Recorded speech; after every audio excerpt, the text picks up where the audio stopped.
Valentine's டேக்கு சொல்கிற அளவுக்கு ஒருத்தா இல்லையானு தெரியாத ஒரு காதல் கதை பற்றி தான் நான் இப்போ சொல்ல போகிறேன். வேறு யாரும் இல்லை, எங்கள் அப்பா அம்மா கதை தான். 2 பேருக்கும் 12 இயர்ஸ் டிஃப்ரென்ஸ். அம்மா அப்டேட்டட், அப்பா டோட்டலி அவுடேட்டட். 2 பேருக்குள்ளே ஒரு சின்ன கெமிஸ்ட்ரி கூட நான் பார்த்ததே இல்லை. மோஸ்ட்டாக சண்டை தான். அம்மா use to care him a lot.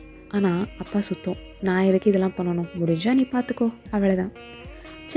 எப்படிமா இவர் கூட இத்தனை வருஷம் இருக்கீங்கன்னு எங்கள் அம்மா கிட்ட நான் கேட்காத நாளே இல்லை. அதுக்கு அவங்க எனக்கு ஆன்சர் பண்ணதும் இல்லை. ஓகே, சொசைட்டிக்கு பயந்து மோஸ்ட் ஆஃப் த அம்மாங்க இப்படி தானே உங்கள் லைஃப் போட்டுறாங்க. எங்கள் அம்மாவை அப்படி தான் போல். என் அம்மா லைஃப் ரொம்ப பாவம்னு நான் நினச்சிருக்கேன். எவ்வளோ எங்கள் அம்மாவை எங்கள் அப்பா கஷ்டப்படுத்தினாலும் டில் நவ் எங்கள் அப்பா கொண்டுனா துடிச்சு போடுவாங்க. How it's possible?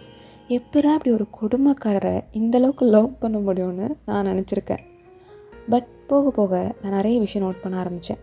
எல்லா காதலும் ஏ பேபி, ஸ்வீட் ஹார்ட், டார்லிங்னு இருக்கணும்னு இல்லை. அண்ட் இன்டிமசி மட்டும் லவ் இல்லை.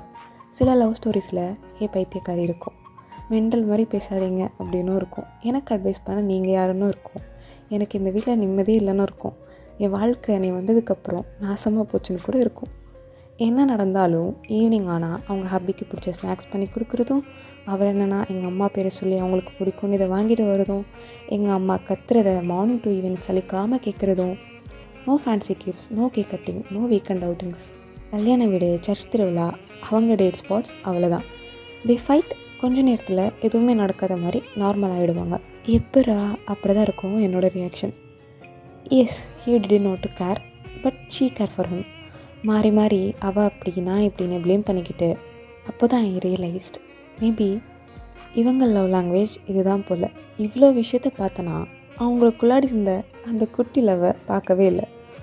வாட் எக்ஸாக்ட்லி ஹேப்பன்ட் இஸ், அவங்க எப்படியோ அப்படியே அவங்கள எங்கள் அம்மா அக்செப்ட் பண்ணிக்கிட்டாங்க.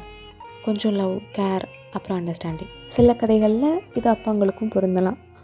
ஒவ்வொரு காதல் கதைக்கும் ஒவ்வொரு அர்த்தம் இருக்கும். எல்லா காதலும் ஒரே மாதிரி இருக்கணும்னு நம்ம நினைக்கிறது தப்பு தானே.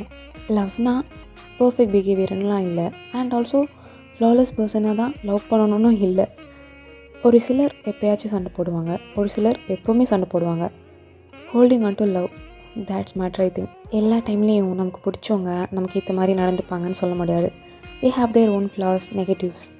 நான் எதுக்கு அட்ஜஸ்ட் பண்ணணும் அப்படின்னு இல்லாமல் போத் சில இடத்துல அட்ஜஸ்ட் பண்ணுறதும், அக்செப்ட் பண்ணிக்கிறதும், சண்டை போட்டாலும் கொஞ்சம் நேரத்தில் பேசிடுறதும், மனசில் இருக்க எல்லாத்தையும் சொல்லிடுறதும், அவ்வளோதான்.